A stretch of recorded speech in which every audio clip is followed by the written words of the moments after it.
Donc, les femmes viennent de Mars, c'est ça? Et les hommes, non. Les hommes viennent de Vénus. C'est ça? Alors moi, ce que j'aime avec la civilisation africaine, c'est que la majeure partie des découvertes a été découverte par nos ancêtres. Donc vous trouverez difficilement une science, même archi récente, qui n'ait au préalable fait l'objet d'une réflexion ou d'une découverte par les Africains originels. Même quand on parle de la psychologie différentielle des sexes, il y a des réalités que nos ancêtres connaissaient déjà. Nos ancêtres du premier berceau, par exemple, savaient que l'homme et la femme présentaient des différences physiques, mais aussi émotionnelles et spirituelles. La Vénus de Lausel, par exemple, qui est une représentation féminine du Paléolithique, nous apprend que nos ancêtres savaient qu'il existait un lien entre le cycle lunaire et le cycle menstruel de la femme, et que l'humeur de la femme pouvait changer par rapport à cela. Voilà pourquoi on qualifie les personnes qui ont des sauts d'humeur de lunatiques. Mais aujourd'hui, il est étrange de constater que des scientifiques de l'Occident, comme les Deborah Tannen, ont compris que l'homme est un être tourné vers tout ce qui est physique, rationnel, externe, concret, pragmatique, etc. Mais la femme, c'est un être émotionnel. Elle est tournée vers le spirituel, l'intuitif. Si on prend le côté des émotions, c'est encore plus flagrant. Alors pour l'homme, une émotion négative, c'est juste irrationnel.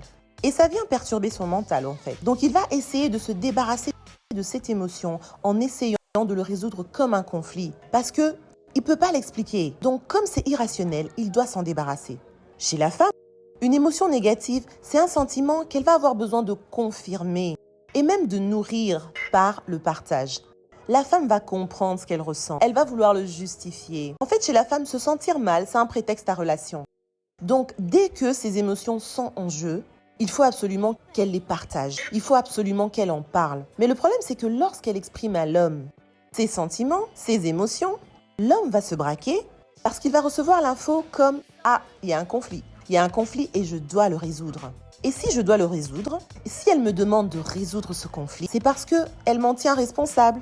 Mais quand l'homme va essayer justement de résoudre ce conflit, parce qu'il veut le classer, il veut vraiment s'en débarrasser et surtout parce qu'il veut aussi soulager sa compagne. Mais cette dernière va interpréter la démarche de l'homme de vouloir régler ce conflit comme du mépris vis-à-vis de ses sentiments, de ses émotions qu'elle a envie de maintenir, qu'elle a envie d'entretenir. Mais non, elle n'a pas envie de se débarrasser de cette émotion. Elle veut en parler, elle veut le nourrir, elle veut le partager par le dialogue. Et quand avec l'homme ça ne passe pas, elle ira chez ses homologues féminins. Alors elle va demander à l'homme de l'écouter, de lui donner raison, parce qu'elle a envie de nourrir cette émotion.